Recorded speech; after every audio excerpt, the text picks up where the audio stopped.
That's right, another Wednesday. Another Wednesday. You know what that means? Another we live.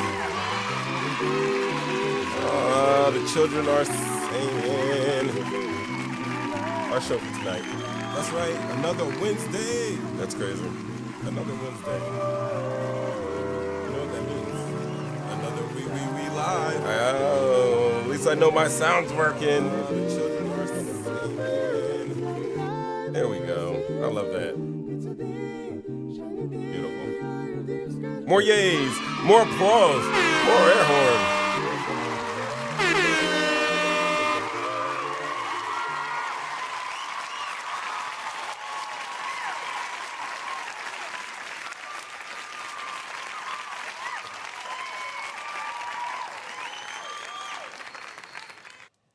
Yo, welcome. We live Wednesday, August 27th, 2025. Talking shit, getting clicks is the YouTube channel. We live is what we're doing right now. We live. Is she tweaking? I already know.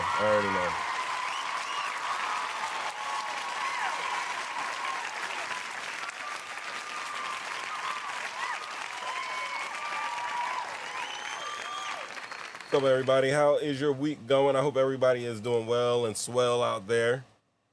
Oh, I see everybody. You got people in there. Look at the. Let me find out. The JumpOut Gang is all in here. Look, I can't even find a JumpOut Gang button. Many people know them as the JumpOut Boys in their city. Amen.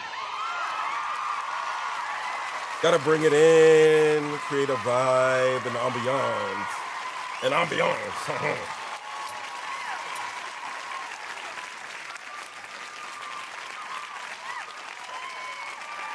Shut up. Just for now. Listen, it's been a crazy week. Every week has been a crazy week for some odd weeks now. And I'm just here to spread this news. So yeah, going back to it, this is what I had prepared for you. Now I know we've talked about Jillian Michaels already, but we're still going to hammer the issue home because we have to. And I'm going to tell you why. I'm going to give you a reason why I'm not going to let this one go, okay? I'm going to give you a reason why when we get to that point. But right now, oh, I'm sorry. Everybody, love, say what's up to everybody. You got to say it loud and proud. Hi, everybody. There we go. Yeah. All right. So if you're out here breathing, and if you don't know, there's already been some stuff going on today. The craziness, the insanity. Let's check it out. The United States flag outside the White House has been lowered to half staff as the nation mourns two children, ages 8 and 10, who were killed in a shooting at the Annunciation Catholic School in Minneapolis earlier today. The children were sitting with classmates in church pews during a mass. At least 17 others are wounded, 14 of them children as young as 6 years old.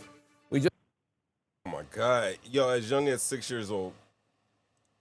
As young as 6 years old. School shooting. School just started 3 days previously. Catholic school in Minnesota. Kids are in the cathedral, in pews, praying.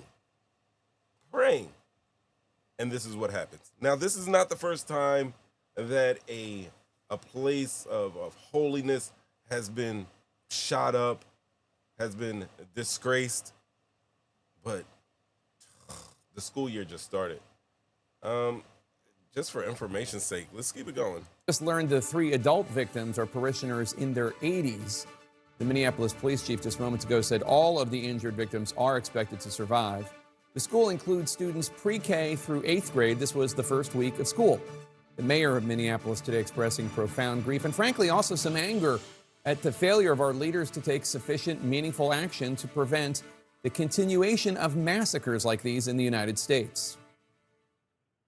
And don't just say this is about thoughts and prayers right now. These kids were literally praying.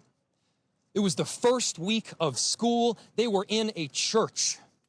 Moments ago, the governor of Minnesota, Tim Walz, said these kids went to school to find learning and curiosity, and they were met with something very different. They were met with evil and horror and death. And we often come to these and say, these unspeakable tragedies, or there's no words for this. There shouldn't be words for these types of incidents because they should not happen. Police say the shooter died of a self-inflicted gunshot wound after using 3 different weapons to shoot dozens of rounds into the church windows. Yeah, of course he would. Of course that's the way he would decide to go out, because that is so cliche. Like, ladies and gentlemen, yeah, let's have a conversation about this. 313-825-5557. I don't know if I have the words to go through this. Yet again, another tragedy. Innocent children, victims as young as 6 years old. Perpetrator, we already know the demographic, okay? We're going to keep it real. We already know it's a white, lonely-ass, depressed, manic-ass teenager. I'm sorry for the cursing. I'm sorry for the yaying. I mean, the Ewan doesn't work either. Nothing works right now. No sound effects work right now in this moment. Why do we think stuff like this happens? Love anything? Any reason? You could think. Other than evil, I have no reason. There's absolutely no reason why this happened. Love, I'm about to tell the audience the reason why this has happened. I'm going to tell them. Now, we were talking about this earlier, and it's going to be a little crass. I got to show my face. I'm going to show it's going to be a little crass, but yo, these kids are, they're incels. They're incels. They're incels. He needed a hug. He needed some tender rubbing and a check. Really. Now, a lot of guys out there aren't getting tender rubbing or a check, and they're not going out there shooting up schools. Don't cover your face right now. I can't believe you gotta say that. I gotta say it. That's the whole link. They all look like they don't get any, and they look broke, and that they don't get any. That is the worst combination as a man on this earth. No. And I'm not making fun of it because obviously, come on, 14 children, 3 adults, 2 children killed. But, like, are we going to say it? Is it really gun? Do we need to control guns? Yes, I agree. Yeah, we do. We do need to have a little gun control. I'm pretty sure if I keep playing this audio, the CNN breaking news audio, we're going to learn about the perpetrator. We're going to find out that he was, some lonely, on his own lone wolf type of, young white male. No girlfriend. No job prospects. And this is what we're going to get. Let's keep From it outside playing, the though. building. Police are still working to determine a motive. Like, honestly, I don't want to hear any more speeches. At first it started as thoughts and prayers. Now we're in some type of countercultural dimension out here in the United States. So now everything is, no more thoughts and prayers anymore. No more. But at the same time, damn, at least we had thoughts and prayers before. Now we have nothing. There's going to be no legislation passed against this. There's going to be maybe locally in Minnesota. I mean, Walz I saw Amy Klobuchar back there in the background when he was speaking. Maybe they can get some bipartisan legislation passed. But if the Republicans are like, no, this is not going to, this is going to hurt our bottom line in America, they are going to go along with it. So Because he owned those guns legally, yeah. but he had mental issues. Yeah, and then the mayor's going to talk about. We already know. I did the whole gun thing. There are more guns in America than Americans, but also because we're going to be talking about numbers later on. It seems like a theme for the day. But when you talk about those numbers, it's not like everybody in the United States of America owns a gun. It's just that if you got 2 guys on your block that owns guns, then they own like 20 guns apiece. Meanwhile, like, there's a couple with a shotty or a handgun. That's it. But most of the guns are they're collectors.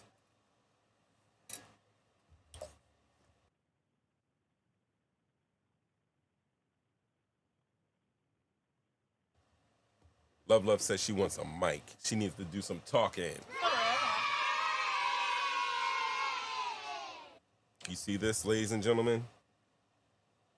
Oh, and it's charged up. Love.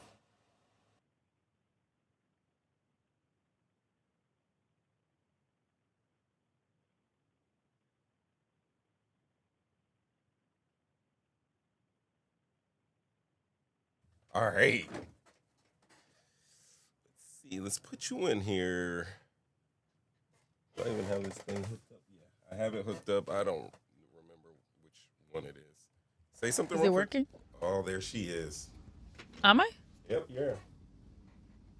I don't hear myself. You're not gonna be able to hear yourself because it's a delay. Oh, okay. I could probably use your microphone. It's so good. Go ahead. You were gonna say something?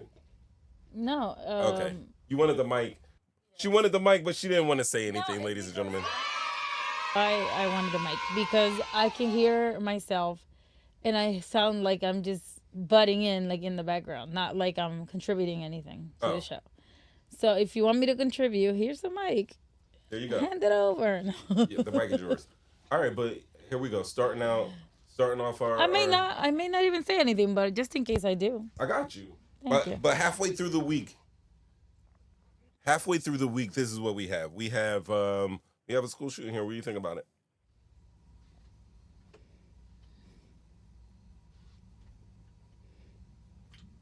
What? I gave her the mic. This is what happens. This is what happens when you hand people the mic. Seriously.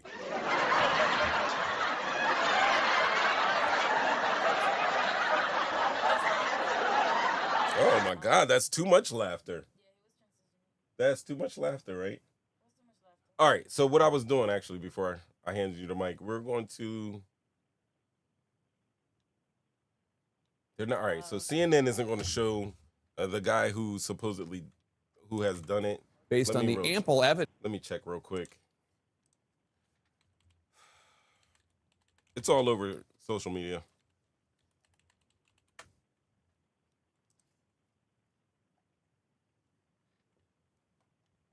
Wow. All right, I'll just pull it up on the monitor. Here we go. This is alivemint.com, just so you know. Here he is. The gunman who fired through church windows during mass at Annunciation Catholic School in Minneapolis before offing himself has not been officially identified. But this is the usual suspect. His name is Robin Westman. They suggested the shooter uploaded a video prior to an attack. Yes, that's what the police officers were saying. He had a YouTube set to drop after an attack, but they've gotten a hold of it and they're holding it for evidence. He also wrote a manifesto. This is what I've heard. Yeah, all right. On YouTube, he was supposed to schedule to post on YouTube, but they took it down. And And they say that he claimed the individual identified himself as a transgender male and carried a magazine stating, "Kill Donald Trump." Right? They have not confirmed this so far. All right, but the man is in his early 20s. So right now, I think I'm batting 100 right here. Lonely white man, young white man, 20 in his early 20s, and this is what he does. There's still some. I don't think he wants what you say he wants. He's He's transitioning. He probably wants a man.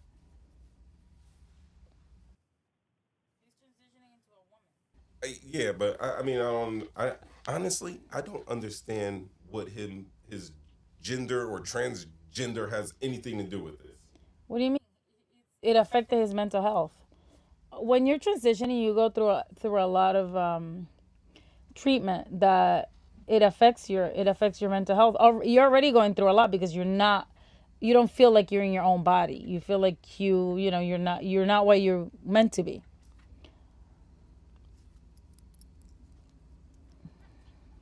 I mean, Richard Hatcher says they tell you he was a transgender. He was probably teased when he went to school. Perhaps. We don't really know the backstory. None of the bullying excuses, this madness. But it is one of the things that a lot of them have gone through. It's bullying. It's like a way, it's like an outlet to them. Doing all this, it's like, I'm finally going to get the attention that I want. I'm finally, going to be looked at as a person. Because, everybody looks at them and like they're less than. I don't know, like the early notes on the manifesto that Robin Westman wrote seemed like he was already regretting what he was going to do. He said that his friends would probably friends and family would be upset with what he was going to do. What I don't get though is that there are a lot of from the guy that was there's a lot of like kill Donald Trump and related to a lot of these crazies, and it doesn't add up to me. Well, he's saying kill Donald. Well, obviously, Republicans are not. He's transgender, and they're opposed to to transgenders and the LGBT community. Right, but you say that, but when they were at the RNC, come on, Grindr, they have a persona to live up to. They have this, but we all know the truth. We know what it is. What's the truth? A lot of them are closet gay men. In the Republican Party, yes, they're closeted. They are closeted. And as a result of being closeted, it makes them lash out against defenseless children. No, he's not a Republican. He hates Donald Trump. He's not. What I'm saying is that he probably said I hate Donald Trump or F Donald Trump because he felt like he's going against me. He's attacking me. Because the big through all this and you're attacking me. You're saying that I'm crazy, that I shouldn't be doing this. It's not normal for me to feel like I can transition into a woman if I feel like a woman. He doesn't feel accepted. Well, he didn't feel accepted. So that's probably why he hates Trump. 313-825-5557. Anybody in the mental health sphere, please call in and shed some light on what could sphere. I said sphere. I'm sorry. Sphere. Yeah, you got me in here. Don't do that. All right, so boom, there it is. Did you just roll your eyes at me? You want some headphones? Probably do that. All right, but this is what we got. I don't want to be like. This is just crazy. Oh wow! Yeah, he was against Catholics too. He said, "Where is your God now?" Oh, in the manifesto? No, while he was shooting at them, because they were in church praying. That's insane. Isn't that evil? Oh my goodness. One thing they did do is they came right out and charged it as a hate crime. I mean, the other the one in South Carolina, they pussyfooted around with that. Whether they were going to charge it with a hate crime or not, I guess there has been some strides in these type of shootings now.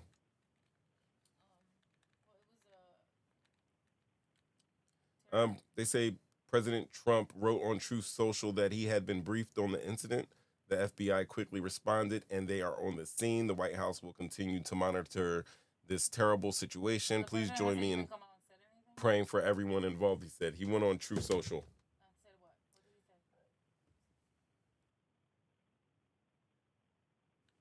Not. It's not enough? It's not.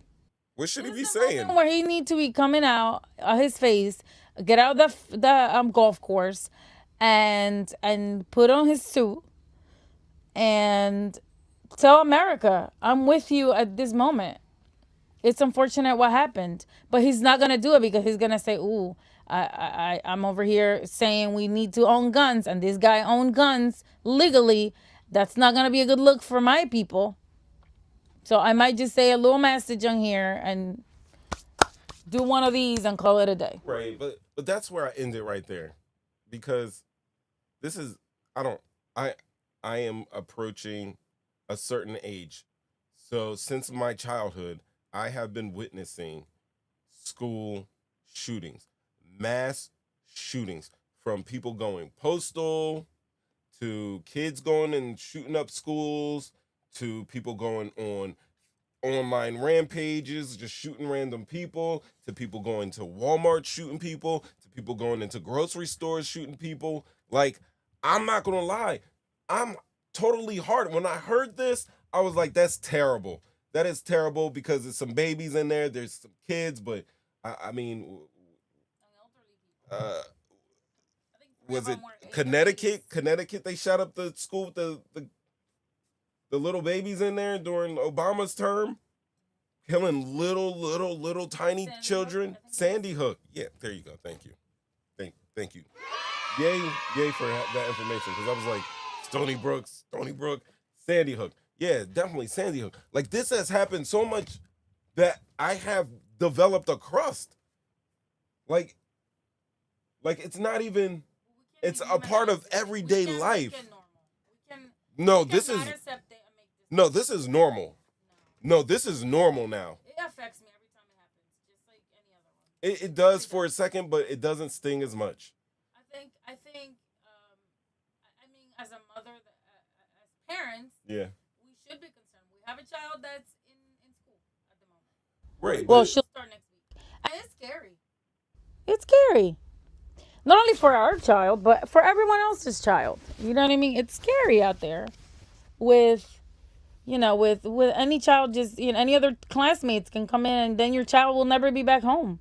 So no, it hasn't become a normal thing to me. I just can't accept it. I don't want to make it seem like it's normal. I don't want to accept it.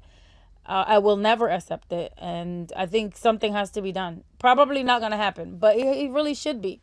That's my point. That's my point there. Like, honestly, when I heard there was a school shooting, I did not go, whoa, oh my God, can't believe this is happening. This was like, oh, okay, this is happening again. Again. And all right, we've already had the little tiny ones, and there's still tiny ones here, a low age of 6. But like you said, like it's going to affect you. But for right now, I don't know. I think maybe I'm not waiting for anything to happen here, but I understand that, like, having a call in for a weapon, I've gotten those text messages. Like, we've gotten those text messages. And like, what are you gonna do? What are we gonna do? Honestly, there we go. What are we gonna do about this? Because it's been happening. We're talking decades now. This is not anything that is sensational. That are supporting these laws, that are supporting the policies. Keep guns out there in the hands of horrible people like this guy. We need to vote against them. And we're not doing that. I think that is a hopeful thing, but like voting always matters. I know that we're probably in this mess because there were a lot of people that said that voting doesn't matter, and voting is always going to matter. However, like I said, if they didn't do this in Jonesboro, Arkansas during Clinton's term, if they didn't do this during Columbine, during Bill Clinton's term, if they didn't do this during any of the school shooting during Bush's term or Obama's term, like what are we waiting for? They're not going to repeal anything Second Amendment wise. They're not. They're not, because guns are our American right, and that's our tradition. And really, why should they? Why should they? I think we all agree that there should be some more gun control. They concern themselves so much with a man marrying another man. They should concern themselves with people going to schools and killing children. Don't you think? Just as much? Don't you think that they should concern themselves just as much? Was he one of the kids that was assaulted by a teacher at the school? Richard Hatcher, I do not know. That's a great question. It's a great, curious question there. I don't know. This just occurred today. They're going to be doing a lot of investigating. They're still probably going through his manifesto, going through his social media, going through his house, going through everything. So, yeah, multiple homes. So it's going to be information that's going to be trickling in. You know, we'll stay abreast of it, but I don't know. By this time next week, how many more incidents? We don't want to bet on it or do over-unders on there, but honestly, God bless everybody out there, especially if you got kids in school. I guess that's all I can say about that, because this is a totally helpless situation other than the way we fight everything else. I would say, continue to write your congressmen, congresswomen, get the kids involved, do some fundraisers, because I mean, you got to keep plugging away at it and fight this fight. I think even in a time like this where I'm feeling like, yo, what can we do? And I'm pretty sure a lot of you out there are feeling the same way. Like, what can we do? One foot in front of the other. Keep it going. Talk to your kids, hug up on them, love up on them. Give them some type of plan of, if this happens, you know what to do. Give them the drill. You know how to get in touch with me. This is our meeting spot. If this ever happens, keep a code word with your kids. Do everything you can to protect and keep those babies safe, because people out here are going insane. They're going insane. This is unbelievable.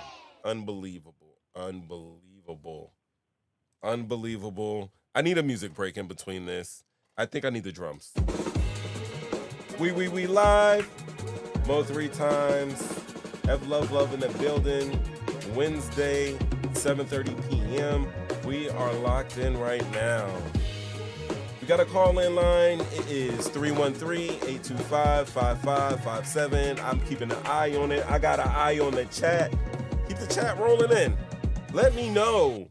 Is there anything out there? Do you have any ideas, any type of inkling on how we can just quell this issue of mass shootings? Let's start with the ones affecting the kids, the school ones. Let's stop the school shootings. Let's stop all of them, period. But at least, let's protect the babies first. Like, seriously. It's just a baby.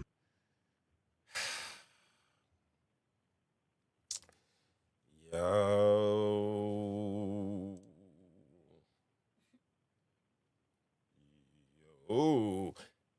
Man, I have been watching some good old televisions.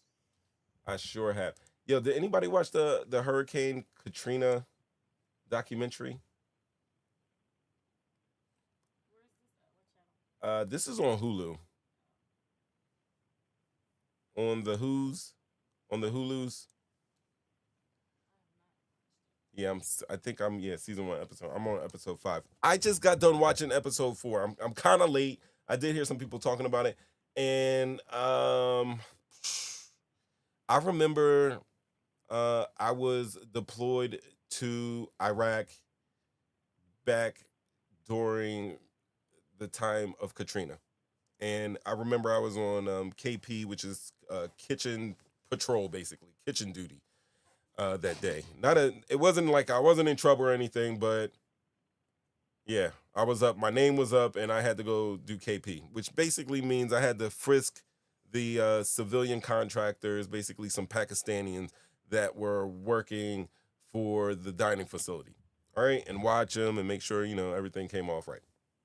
While I was there, a gentleman that was in the National Guard from Louisiana was there with me, and we struck up a conversation while sitting on this guard duty, and he was talking about that him and his group were going back to Louisiana, and that they were expecting to actually arrive during a big storm that we would know as Hurricane Katrina. Now, before that, Katrina had hurricanes and floods, and even before that, the previous flood before Katrina had done some damage. But I always remember just talking to this guy. We talked football. He was obviously a Saints fan, and he was like, "Hey, they got a shot this year," and we just had a good conversation. I've always wondered what happened to that guy, and how did his life turn out? Leaving a war zone and then going back into basically another war zone. And so there's been many documentaries about Hurricane Katrina. Spike Lee did one called When the Levees Broke. It came on HBO. It was a very well done documentary by Spike. I know there's one on Netflix out right now that I haven't watched, but I did watch this one specifically. And I watched it for a specific episode when it was talking about how police officers, firefighters, even civilians turned into vigilantes, and started shooting Black New Orleans, who were trying to escape those ravaging conditions. How they would not allow these people to cross a bridge into a town that would have had supplies and would have had a little safety for them, because the people didn't want them there, even though they were taxpayers of that entire area. And this is 20 years ago. This is when Kanye was making bomb music using the good old sped up samples, and he was telling the world that George Bush didn't care about this. The old Kanye everybody talks about was around this time. And I remember the wall-to-wall coverage. I remember this brought up memories of, I think Eddie Compass, the police chief, Ray Nagin, the mayor, and everything that went on. It just gives a little insight into it. But if you're going to watch, if you, follow Hurricane Katrina, if you watched all the live streams during the day when it was happening and going on, you were glued to that TV watching it, then I would go back and revisit number 4, because it talks about all of the devastating things that humans did to other humans during one of the most worst disasters in United States history. I didn't mean to take that much time out, but if you do have the means to hop on Hulu, if you can grab somebody's password, this is one of the ones you want to watch. Episode 4, Chef's Kiss. All the episodes really good. I'm going to close out with episode 5. This kind of ran a little late, but yeah, I'm going to watch episode 5. Oh, now while I was watching Hulu as well, we'll talk about Jussie Smollett in a second, because I was watching that too. Yo, Hulu has the new, it's the Aliens series on there. I think they're on episode 4 now. If you're on a little sci-fi, check it out. That alien was insane. I don't know if aliens are, I don't know the gender. Are they males or females? Evelyn, with the mouth that comes out of and bites. Do you think those are males or females? The queen, you think they're males? You think they're all males, and then the queen obviously is the female that lays all the eggs? I think they're all females. I think all of them are females. I don't know. I just get that. I get that feeling. I do get that vibe that they're all females, and then there's just one queen little. Anyway, check it out. Check it out. Oh. Richard Hatcher says Trump was more concerned with keeping Cracker Barrel logo the same and letting 800,000 Chinese students in for far trade. He won't speak on things like this. Obviously, he won't. Obviously, he won't. But damn it, we could talk about Cracker Barrel. Because you know what? I never realized that there was a dude sitting on that sign. I always remember seeing Cracker Barrel, the yellow sign. Yellow's like one of my favorite colors. You see this? That's why I like talking. Get it. Anyway, but yeah, I would see the Cracker Barrel sign, and then I would see the barrel. I didn't remember seeing the dude. But most importantly, it's those white rocking chairs that's sitting up front. I've had so on Threads the other day, people were like one of the restaurants that you don't go to is Cracker Barrel. Like that is for the whites, not whites, but the whites, those type of whites. But we've been to Cracker Barrel. We go to Cracker Barrel in New Jersey. That's a whole different experience than going down to Cracker Barrel in Tuscaloosa. But before that, I had gone to Cracker Barrel. I never had any bad experiences. I did go to a Cracker Barrel that was close to a military installation, so it was, more diversity, so it was probably there. And then I've gone up here. And really on road trips, I don't really stop at the Cracker Barrel because I like to make time. I like to hit that drive-through and keep it moving. But yeah, I guess it is. I said Denny's. Denny's is one restaurant that no black person should ever go to. Let me know, 313-825-5557. Which ones? Both of them. Yo, now I've been to Denny's. We had one, but I stopped going to that Denny's, and you already know, like we used to order and to go, and even then I was like, yeah, I feel grimy going in there. Like, I'm so glad that, like, I've never been in there because it seemed like every weekend they were getting maced. Everybody's getting maced. You go to Denny's after hours, you're getting maced. Take that. You are getting maced. But even before that, there was an incident where Secret Service officers went to Denny's and they weren't served. And there was like a lot of times that black people went into Denny's and weren't served. There were a lot of lawsuits going on against Denny's. I never realized that Cracker Barrel had that same lawsuit, but it was like in the early 2000s. So they had that same lawsuit too. And yeah, I've been to Cracker Barrel. It's not bad. I like those pancakes. And I get it. Like they changed that formula. They changed that logo. The food's not bad. And I like the little store. I'm not gonna lie. People knock the Remember food. we bought the coasters, the Eagles coasters there? We got Eagles coasters from Cracker Barrel. Yo, I know they got those big ass Tootsie Rolls. I'm a Tootsie Roll fanatic, and some glass bottled sodas. You know? Oh, Cracker Barrel. I ain't gonna lie, their store is cute.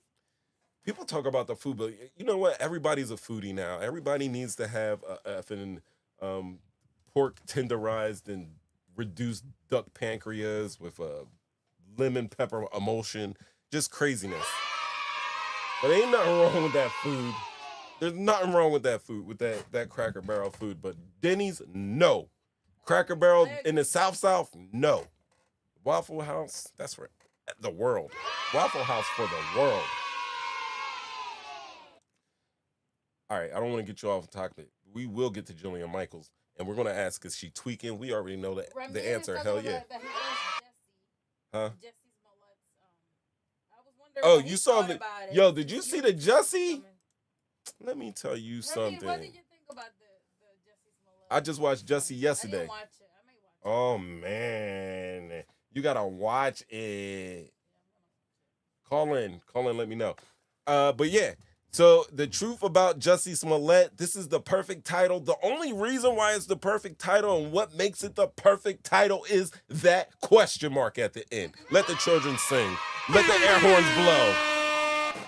Right? Exactly. Ew. Yo, he lying. I'm going to get straight to the point. Jussie Smollett is lying.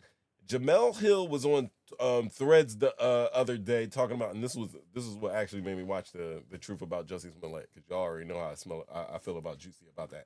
But like she goes on there and she's like, you guys need to do about that. And they're talking about the Chicago police and everything like that. And I'm like, yo, come on, mamas.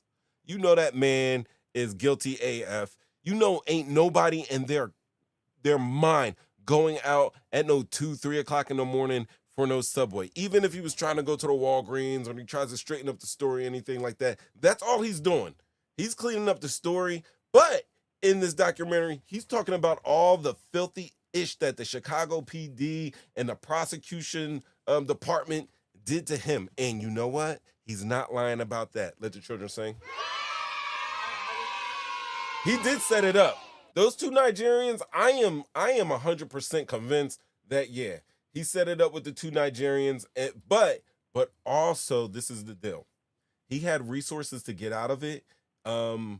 He had a good lawyer who decided to take the case. There was evidence and circumstantial evidence that may have made him not come off as guilty. But basically, I think the only bad thing is that they put him in jail for it. Like, yo, he lied, pay your little fine.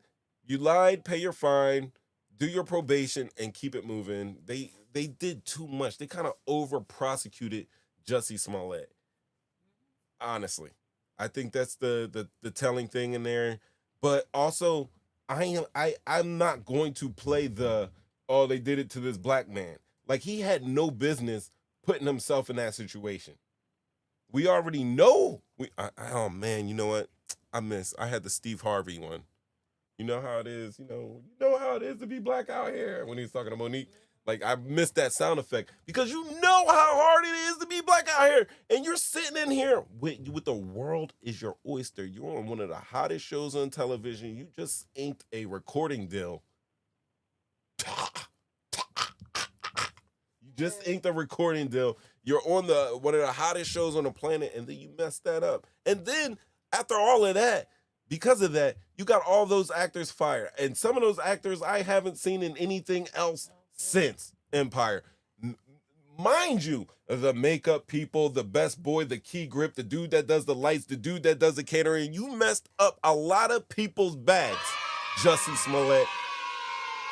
But you know what? You did a good thing because, I guess, I don't know if he produced this documentary or what, but I guess people got paid to make this. But he's still lying. What he's not lying about is the filthiness of the Chicago PD who, for political reasons, most likely went overboard on him in the face of, you're right, Laquan McDonald, because they lied about Laquan McDonald. And with the Jussie Smollett, I think they did just great casework. But I also think that he could have fought it with the technicalities and everything like that, and he would have gotten off. If he was a person of a different color, he probably would have gotten off with the stuff that his lawyers found. But between you and I, it's like I got 99 problems, but a bitch ain't one song. The police is illegally trying to search Jay-Z, and he's standing up for his rights, even though he knows he has that fish scale in the trunk.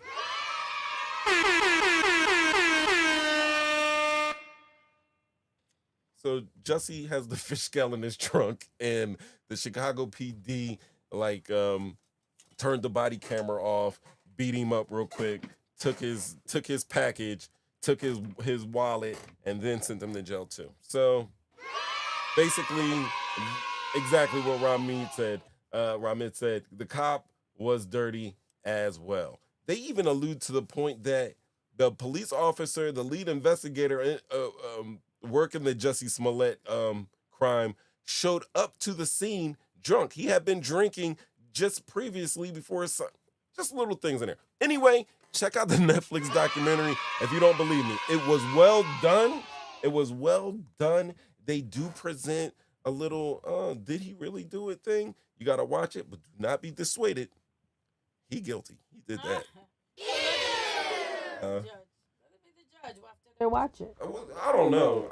A lot of people were saying that he didn't believe them that he didn't do it. Others were like, nah. Nah, he did that. I definitely think he did it now, but it's always good to see both sides though on how dirty they did him. Regardless of, they overdid it. They just did too much. They did overdo it. And they're filthy, and not only in his case, but you best believe that they do that to many other people. Oh yeah. So. I think he wanted to expose them, even if that meant, I mean, he wasn't gonna say he was guilty. Exactly. But also he knew that it just didn't necessarily make him look not guilty. Right. It's just like a Ouroboros. He's a snake eating himself, kind of, to me. Like, bro. Like, yeah, if he would have came out and been like, listen, I did that ish. But guess what? My lawyers are so good. This, and according to this, I should have not done any time. I should have got Scott away. I would have been like, damn, if you pulled the Kaiser Sose off, I'd have been like, oh, Jussie. I might want to see him, but I can't look at that man's face without thinking, like, bro. He called himself the gay Tupac. That's crazy.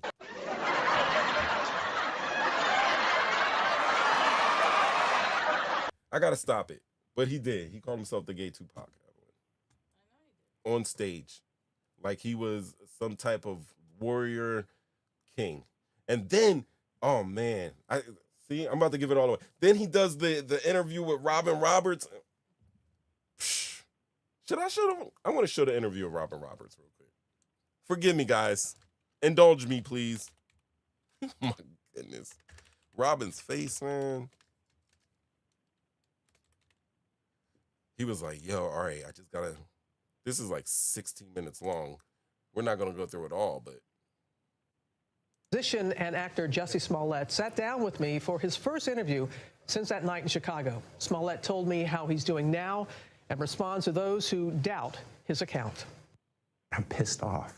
What is it that has you so angry? Is it the attackers? It's the attackers, but it's also the attacks. It's like, you know, at first it was a thing of like, listen, if I tell the truth, then that's it, because it's the truth. Mm-hmm. Then it became a thing of like, oh, how can you doubt that? Like, how do you not believe that? Easy. I'll tell you how I doubted it from the beginning. I doubted it from the beginning because it was a polar vortex in Chicago, and you had the nerve to step foot outside your house for some grimy ass Subway sandwiches. You are the Empire Star. You couldn't DoorDash? You couldn't DoorDash that? They don't got no. They don't got. Yo, he's no, not in no polar vortex, Evelyn. Stop it. You weren't there. Oh. And I that I was mad at you for saying that he was lying. You said that sounds fishy to me. I was definitely like, oh my God, he's such a. I got called homophobic. Keep it a buck. I did. You're homophobic. I'm like, I'm not. First of all, I don't got no phobias of anything other than, I don't know. I have no phobias, really. I'm not scared of anything. Maybe snakes, whatever phobia that is.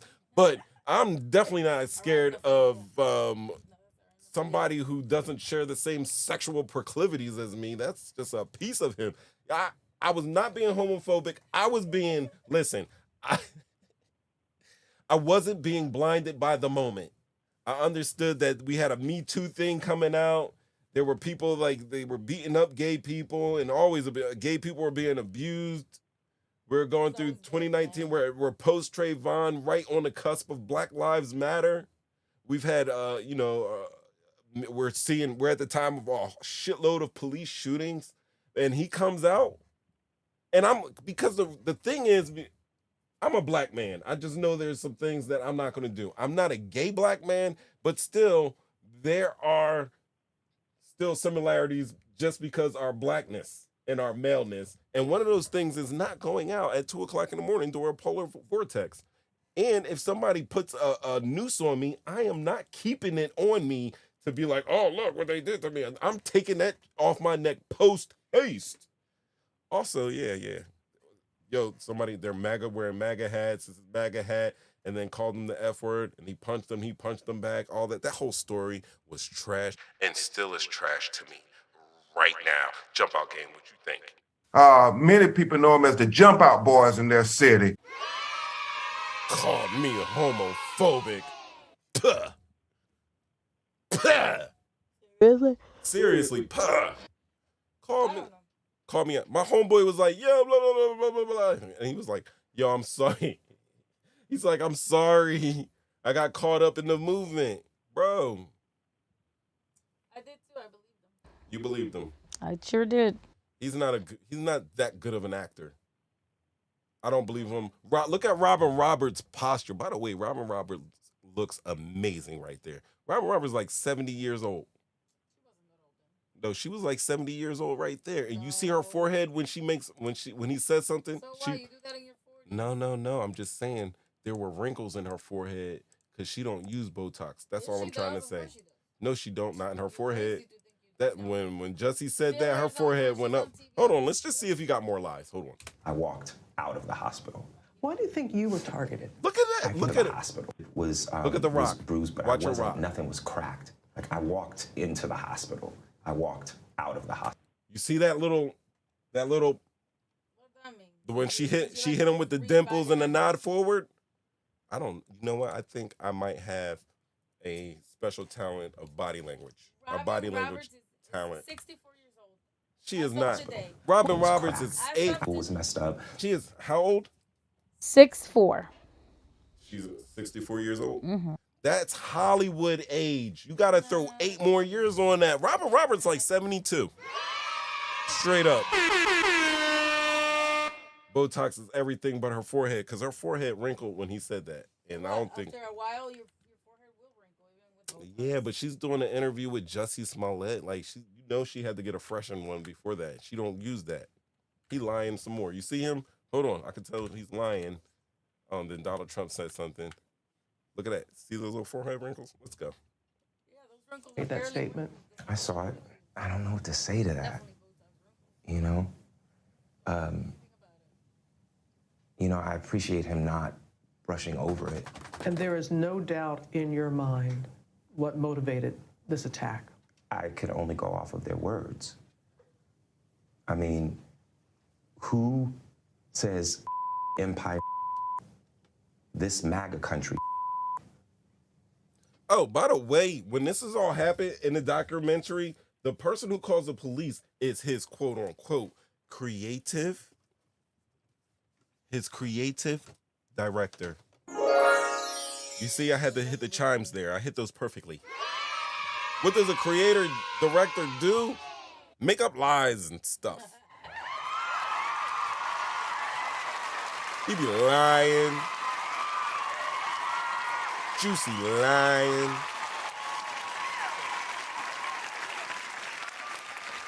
Juicy is on Juicy lying. He lying. Yeah. All right, stay with us. Talking shit, getting clicks as the channel. We live is the vibe. Yeah. Oh, juicy. All right, we did Minnesota. Yeah. We live. Let's go. Yo, what do you guys think about the takeover in D.C.? What do you guys think about the National Guard in D.C.? What do you think about the National Guard in D.C.? Me? Yeah. Ridiculous. Unnecessary. You do know that Mayor Bowser did say less than 3 hours, or about 3 hours ago, that crime has been significantly reduced in D.C. since the arrival of the National Guard. Now, we all do know that crime was going down anyway across D.C. before. And it does seem like that Donald Trump ordered these troops on the heels of one of the Doge employees being beat by 2 teenage females. He was trying to solicit, that's what the word on the street is, ended up in a fight, and 2 15-year-old lady girls beating down. And after that, Donald Trump said we had to bring the National Guard in. Yo, 100 years from now, when they are telling the history, and they're going to be able to tell the history of the United States of America because we have it all here. It's all on the internet. And we're one nice thumb drive away that's stored in some type of, what do they call them, a time capsule. A couple of thumb drives and a rightly placed time capsule is going to expose what the hell was going on in the 2020s in the United States of America, if not the world, and it's embarrassing. It's embarrassing. I'm embarrassed for the present right now. Ramid says martial law in D.C.? No. What I have a problem with about D.C. is that, I get it. They should be a state. Their little district brings in more money than most states, right? Their taxpayers there, just off of property taxes, have an annual war chest of over $1.1 billion, and they're not represented right now by anybody that's local, that's of their actual people. It's kind of like, I don't know, who's our governor in New Jersey? What's Buddy's name? Our governor.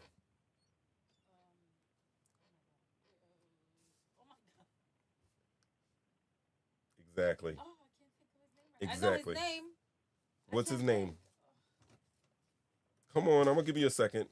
Oh my God. 5, 4, 3, 2. Murphy. There you go, Phil. Phil Murphy. That's like Phil Murphy trying to, run the. Sherry Ford came up with it. Oh, see? 4 years for you. All right, that's like Phil Murphy trying to run Las Vegas's budget. That's like Phil Murphy sending National Guard troops into Las Vegas or Reno. It doesn't make sense. What kills me is that, this administration ran on a Republican ticket. One of those Republican foundational just vibes is less interference of the federal government and state business, right? That's one of them. What else?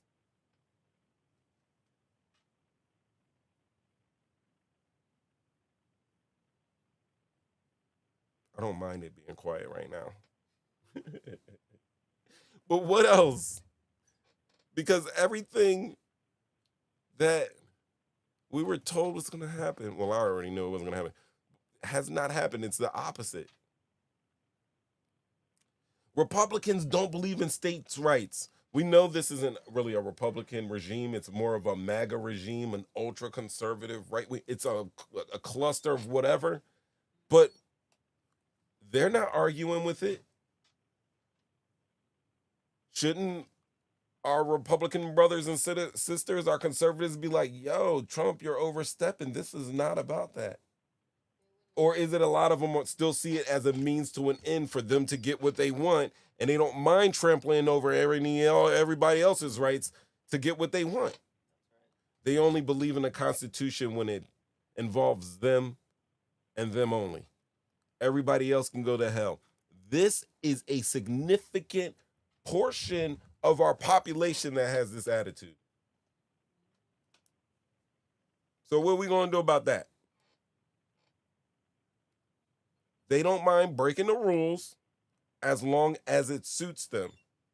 And then once they get those rules, and once they do what they need to do, rules back in place. We came to America for a better life. We got into America. We started building our better life. And then guess what? Nobody else can come now anymore. No one can do exactly what we did. It ends here. It ends with us. It's kind of shallow. But damn, $1.1 billion, and there is no representation in D.C. right now. Matter of fact, the pictures that they show is of National Guards picking up trash. Early on, they went to the hood. You could see them out in Southeast. They were around the apartment buildings and everything like that. They were out near the PJs. Nobody was doing anything outside, and they were just harassing people. Now that's over. They're picking up trash. You and I both know, if you've been watching this show, We talk about all the commissions that were created as a result of the riots that took place in the 60s and even before then. And all of these commissions say the same thing for places like Washington, like the trouble areas in Chicago and Washington, D.C. and throughout the country. Those trouble areas, they say this is how you fix it. Jobs, education, housing, food.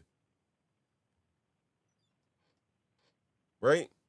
None of those commissions ever said National Guard, bullets, berets.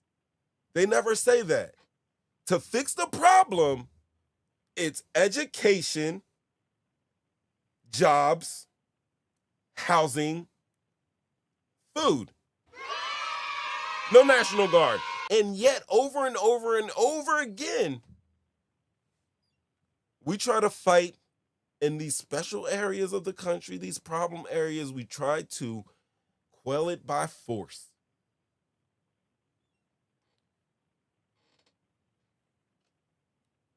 We know it doesn't work. They've done studies. They've used our tax-paying dollars to do extensive studies. From Harvard, Yale, Ivy League graduate scientists with multiple degrees in different types of social climate sciences. Experts who took time, who investigated, who researched, right? We spent billions of dollars, because usually it's millions of dollars, but we've done this so many times in forming these commissions to figure out what the hell is wrong. I'm pretty sure we're in the billions now in spending on it. And they say the same thing over and over again. And for some reason, this MF thinks that the National Guard is going to fix that problem. It won't. Yes, crime is going to go down because you got everybody out there and everybody's going to stay in the house. But you can't keep the National Guard guarding Washington, D.C. That's not going to work.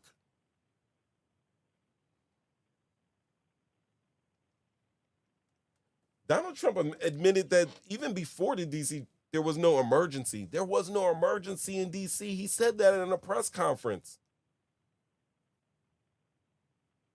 So why did he send them? I forgot. I think I know. It's because of the list. It's because of the Epstein. This is all Epstein. Don't forget Epstein. Don't forget Epstein. Don't forget Donald Trump was best friends with Jeffrey Epstein. He said Jeffrey Epstein was stealing his girls from Mar-a-Lago. They got one of the best spas in the world. And in one of the best spas, he had an underage girl working there. Never mind all of that. An underage girl that was stolen away by his friend that he knew was privy to the youngsters. He said it himself. Don't forget, there's an Epstein list out. This is why all of this is happening, because of an Epstein list. Those girls that beat up Big Balls made an Epstein joke at him, and that is the reason why he got violent. I just made that up. I can't. I just made that up, but that might be true. Probably. Hey, air horns.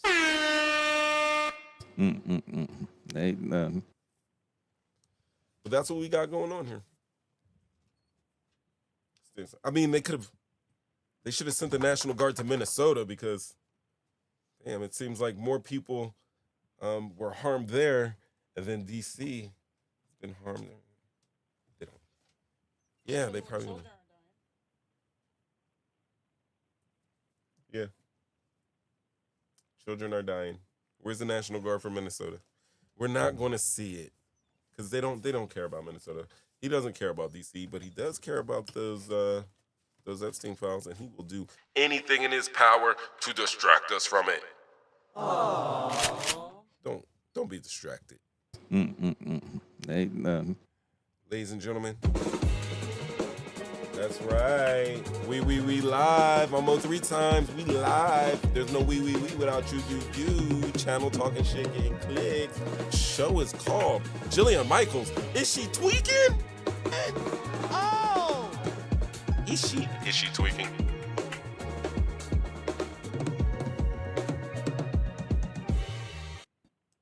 Is she tweaking? So it's been completely captured. First of all, I don't. And think it's totally we don't. partisan. First of all, we don't have time to litigate Of all of this. course we don't, because then you're going to lose the argument. Everything is racialized, just like you're trying to do to me now. Excuse me. It's like, oh, I can't believe you're trying to suggest. You know. I can't believe. Oh, hold on. Let's get it. All right. I know a lot of people have been talking about this already, but I want to discuss it as well. Jillian Michaels, because I watched this and it was crazy. It was crazy to watch. It is definitely a great conversation to have. We're going to really talk about it and get into it. And I hope that I provide a twist that is both educational, entertaining, and intriguing to one and all out there. So quick story. Shown on the screen right here, well, above me, this is Jillian Michaels. Is she tweaking? Right over here, this is Julie Roginski. And obviously, you guys know who Abby Phillip is. All right, so basically on Abby Phillip's show on CNN, Julie Roginski, who is a Democratic strategist, criticizes the Trump administration for censoring Smithsonian exhibits. We're talking about the African-American exhibits that are in the Smithsonian. And they're arguing that history is being reshaped to avoid offending the MAGA base. That is what Ms. Roginski is saying. That's what Julie is saying. She's saying, like, listen, the Trump administration is messing with Smithsonian exhibits to avoid offending their MAGA base. I honestly think Trump is on a retaliation tour. He's getting us back for what we did to the Cold Crush, per se. I mean, we tore down Confederate monuments and statues and everything, and as a result, he wants to mess with Black history and African American history, which is crazy. But she also suggests that history is being filtered through what she called a dear leader approval. I've heard people repeating this dear leader thing, but they really haven't gotten context for it. Dear leader approval is what the North Koreans would call Kim Jong-un or Kim Jong-il back in the day. Like the leader of Korea, the dictatorial leader was called the dear leader. This is specifically for North Korea, Kim Jong-un, Kim Jong-il. That's where the reference is going. So basically, she is comparing Donald Trump and his administration to that of the Uns, the Un-ils or Un-jongs. Got it? I'm gonna let it play. Let's go big. Let's Biggie it. Oh, I forgot. That's right. I got two. Into the Smithsonian, and he's effectively now has some random. I'm kind of gonna. I might need this. I'm dropping stuff here, guys. Don't mind me, but don't mind me. All right. So, person deciding what is my appropriate. clicker doesn't want to work here, so I'll take it on myself. All right, ladies and gentlemen, once again, that is Abby Phillip. That is Julie Roginski. And this is Jillian Michael, a.k.a. The biggest is the hair. Let's keep going. For the Smithsonian to teach in terms of American history, things that don't offend parts of the MAGA base, right? So we're now you can see Jillian. She's looking at her. She's cutting eyes at her. She looks like she's upset already. Reviewing parts of American. She's upset. She's been triggered. That's a word. She's triggered.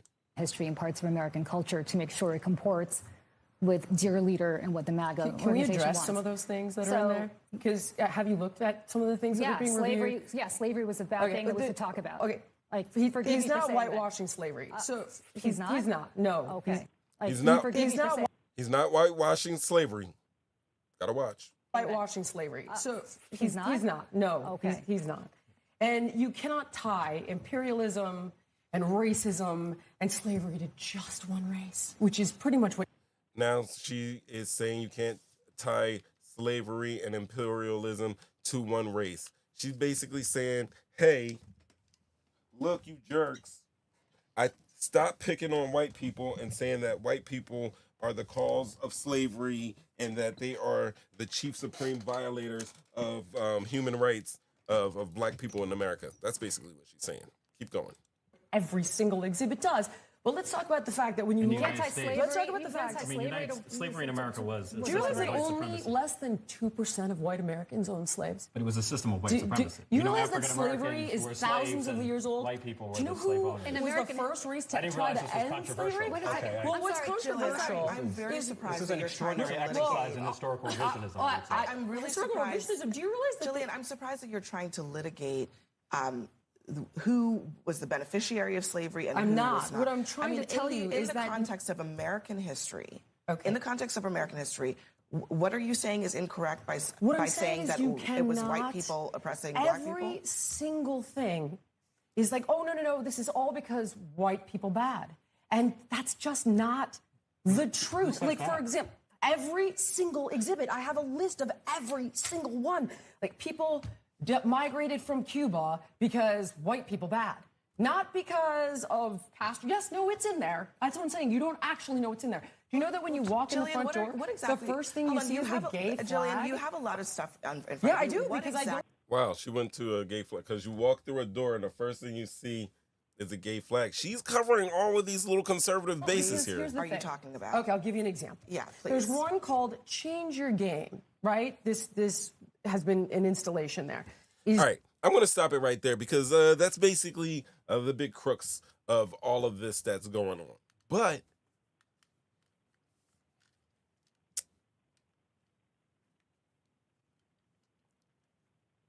un momento, por favor. All right. Abby Phillip, blah, Democratic strategist, blah, blah, blah, blah, blah. Jillian Michaels. Yeah. Jillian Michaels, if you guys do not know who she is a fitness mogul. She is a, TV loudmouth, and she is a controversy maggot. She got her fame. She shot the fame on The Biggest Loser by screaming people until they were thin, right? But behind the camera, the show was accused of peddling starvation drugs. Yeah, they were peddling starvation diets, dehydration tricks, and even weight loss drugs. Jillian herself got fined for slipping contestants caffeine pills without medical clearance. Now, the fallout was there were some contestants that left with some wrecked metabolisms, some eating disorders, and in some cases, there was like a tragedy that came across primetime news. I don't remember if you know this, but somebody had to adopt back a child after the producers milked their story for drama. Anyway, I say this because she built her empire on DVDs, apps, and supplements, but her tough love has been called toxic, her training methods have been called unsafe, and her mouth has been called reckless. From her body shaming of other celebrities to feuding with anyone who challenges her, and as you can see that, Jillian isn't just a trainer, she's the poster child for how to turn bullying, scandal, and broken bodies into a brand. Now, she acknowledges that slavery was horrific, okay? She says, slavery was horrific. However, she goes on to say that less than 2% of white Americans owned slaves, right? They argue that slavery is an ancient institution not unique to America or to white people, also suggesting that Smithsonian exhibits overly tie slavery and imperialism exclusively to white oppression, i.e., the exhibits at the African American Museum at the Smithsonian is saying that black people are slaves and white people are bad. Now, Phillip pushes back, as you heard her. She interjects. She keeps highlighting that in the context of United States history, slavery was a system of white supremacy. And she also calls out the attempt to dilute the fact as revisionist. That's right. Less than 2% of white Americans owned slaves. And guess what, love? She's not lying. Technically, it's true. Technically. But it's very misleading. Extremely misleading. And I'll tell you why. See, back in 1860, there was roughly 8%, well, in 1860, roughly 8% of all American families owned slaves. This is according to the U.S. Census. Now, among white families in slaveholding states, the proportion was much higher. About 1 in 3 white households in the South owned at least one enslaved person. So in states like Mississippi or South Carolina, that number jumps up to 50% of the households. You see where I'm going with this? That's right. Someone's cooking the books. Men lie, women lie, numbers don't, but you can make the numbers lie if you're a man or a woman. Follow me. Now, nationally, yes, only about 1.4% of the total white population owned slaves. But focusing on the national figure hides the reality here. Gotta understand, slavery was the backbone of the Southern economy and culture, and these are sources coming from the 1860 census of Fogel and Ingerman and Cross. And if you think any of those people in that book are African Americans, then stop it. Now, there's a gray area. It's accurate that most whites didn't own slaves, but that does not mean that most whites weren't complicit. Many who didn't own slaves still benefited. They benefited through the cotton economy, through trade, through policing of slavery, or simply by not being black in the system built on slavery. So Michael's defense, Jillian's defense, argues that Smithsonian exhibits unfairly frame white people bad, and that's the central narrative. She also cites something about the Cuban migration exhibits as examples she sees as inaccurately blaming white imperialism. Now, the Smithsonian exhibits overly tie. That's what she said. Smithsonian exhibits overly tie slavery and imperialism exclusively to white oppression. And that claim is weak AF. Stop the cap. And I'm going to tell you why. It's really not supported by any evidence. All right. Now, the Smithsonian National Museum of African American History and Culture exhibits explicitly focus on the African American experience. That's right. They do highlight slavery, Jim Crow, resistance, and cultural survival. And they do not claim slavery was invented by whites. But they do claim that the U.S. system was run by white supremacy. So, why is white oppression centered? How about in the U.S. laws, policing, courts, and government are all dominated by white elites who built and maintained the slave system? Saying otherwise would erase the actual historical power dynamics. Gray area. Now, if the Smithsonian framed every global migration story like Cubans fleeing Castro strictly as white imperialism, that would be inaccurate. True. And then Jillian would be right, but she doesn't cite any specific exhibit texts. The criticism sounds more like political spin than evidence-based analysis. And then even after this, when she doubles up and doubles down and the interviews taking place about this, after this, she still brings no any type of evidence. Then she goes on to like gender and sports, and that's kind of where we cut it out because she's pointing out, change your game. She's talking about X, Y, and chromosomes and stuff like that. And then basically, Phillips has to remind Michaels that she introduced race into the conversation because After they start whipping her ass on CNN, she plays a victim, and then Phillips has to be like, yo, but you brought this up. As we can see, she brought it up. She brought up that whole thing. Now, Michaels reiterates that tying every exhibit to white imperialism is inaccurate, and then Phillip begins to pivot out, but the tensions remain. That's basically how this interview up here went. Now, there are some key takeaways. All right. First of all, the Trump administration accused of censoring Smithsonian exhibits to appease the MAGA base. Then we have the slavery debate. We have Michael saying slavery wasn't uniquely white and less than 2% of whites owned slaves. And when you hear that on the surface, it sounds like, damn, it wasn't that bad. But luckily we had people there to remind her that in the U.S., slavery was explicitly a white supremacist system and not a neutral type of historical quirk, you know? So then there's a little cultural farming going on. Phillips pushes back, and they go back and forth. But the bottom line is, it's true. Only a minority of whites owned slaves, but many more did benefit from the system. Slavery is also is ancient and cross-cultural, but American slavery specifically was uniquely racialized, and it cannot be divorced from white supremacy. I challenge anybody to do it, lest they look foolish like Jillian Michaels. Or I challenge you to do it without cooking the numbers.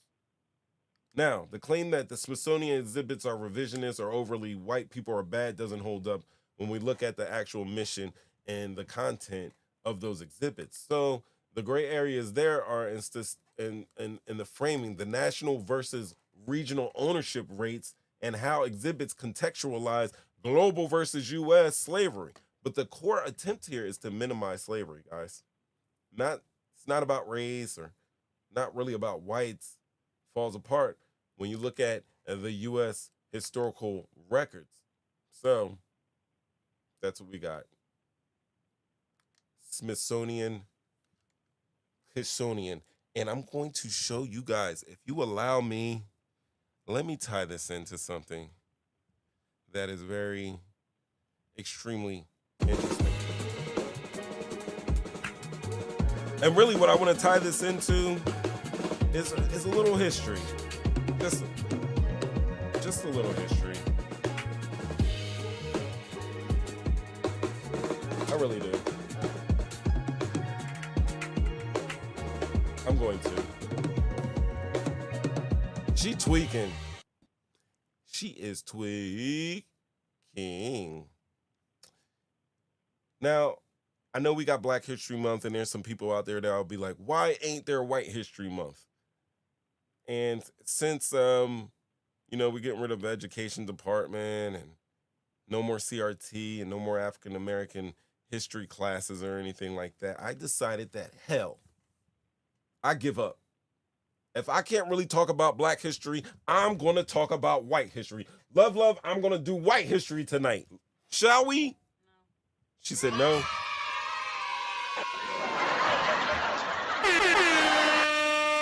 Oh, no.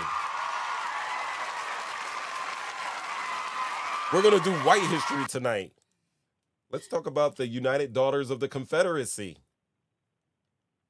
Look at those United Daughters of the Confederacy. Bless you. Don't bless the daughters, though. I'll tell you what. These ladies started out in 1894 in Nashville, Tennessee. Now, we'll call it the UDC for short. And it stands for the United Daughters of the Confederacy. We're calling it the UDC for short. Now, they weren't reminiscing about Grandpappy's war stories. They were really an official rebrand of the Confederacy. That's right. They made the Civil War about states' rights, not slavery. Mind you, this was started in 1894. 1894.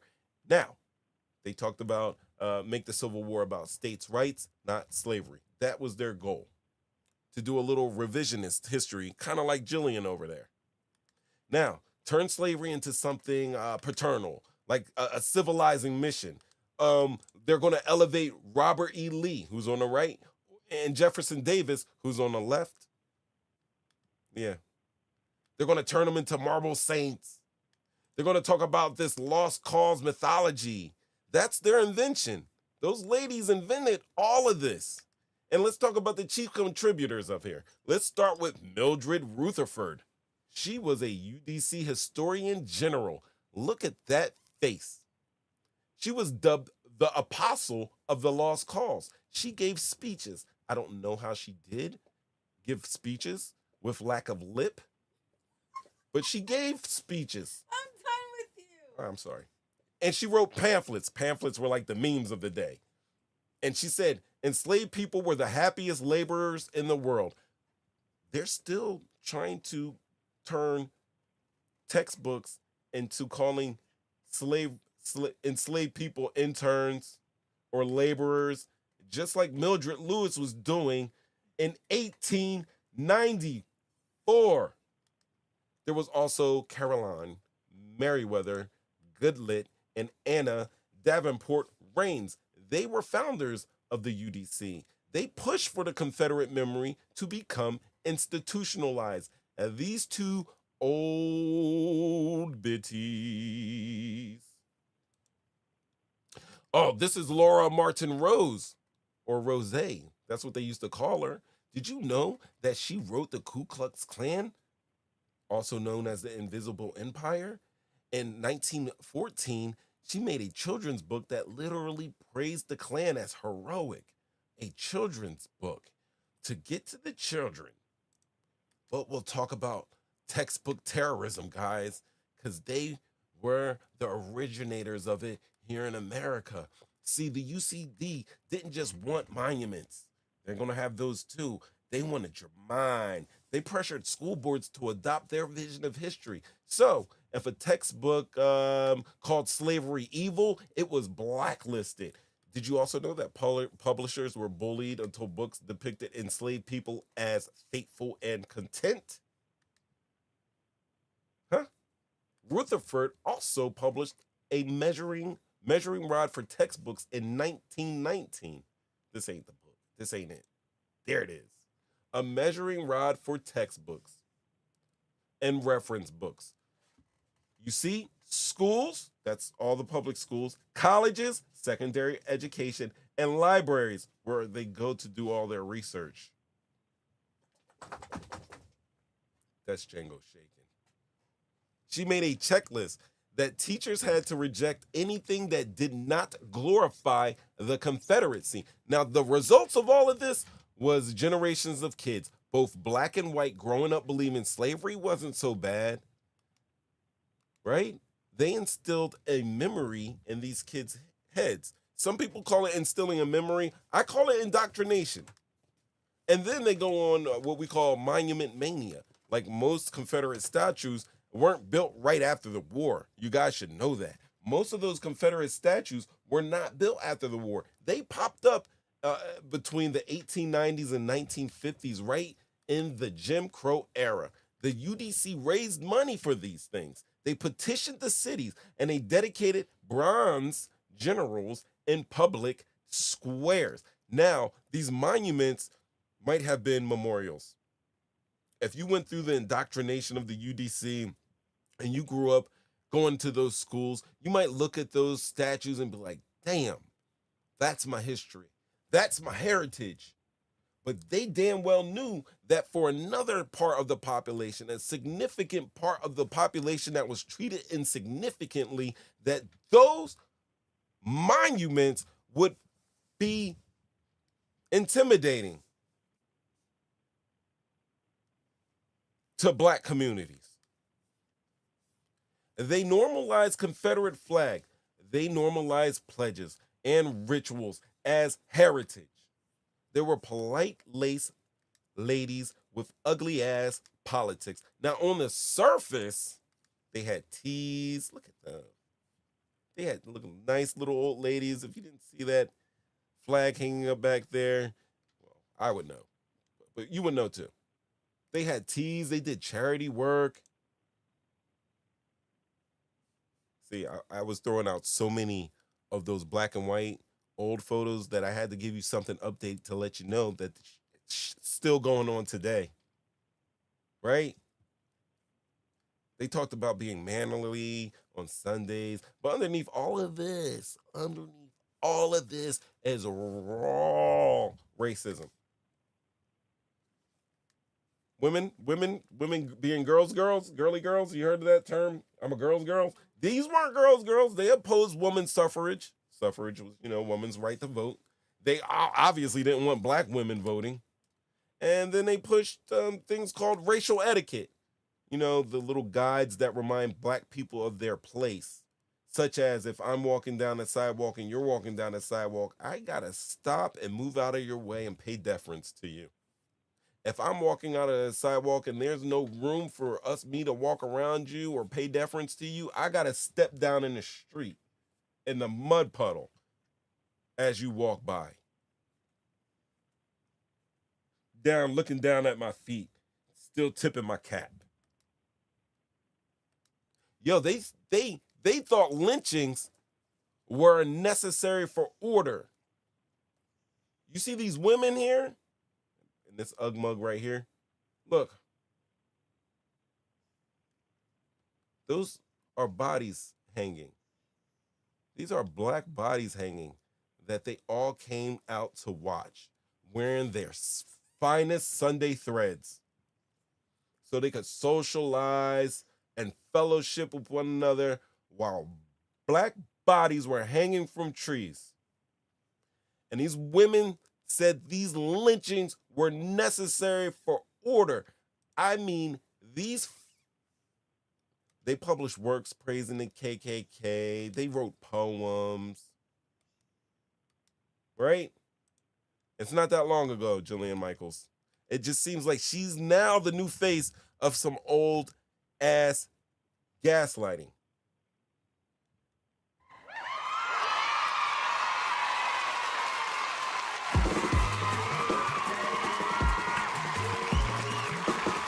We episodes, talking shit, getting clicks. She tweaking. Not is she. She is tweaking. If you're enjoying the show, if you want to say anything or speak your piece, now is the time. 313-825-5557. I am Mo 3 times. I'm the host of the show. My phone lines are open for you. Oh, hold on. 313-825-5557. There we go. I appreciate everybody for coming out. I'll see you guys next week. We're at 9 o'clock, right? I didn't even go over. Oh! All right, we'll see you next week. I think we'll see him before that. I'll see you guys before that. Hit like, share, subscribe, hit your alerts. So, and don't forget, you can always come back and rewatch this. Hit me in the chat. Hit me in the comments. I'll hit you back.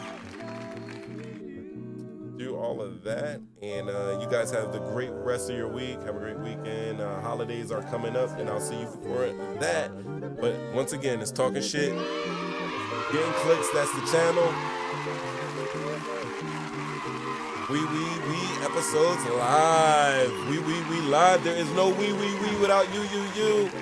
Everybody, I appreciate everybody for coming out. Thanks. Have a great night, and watch again. Share with somebody.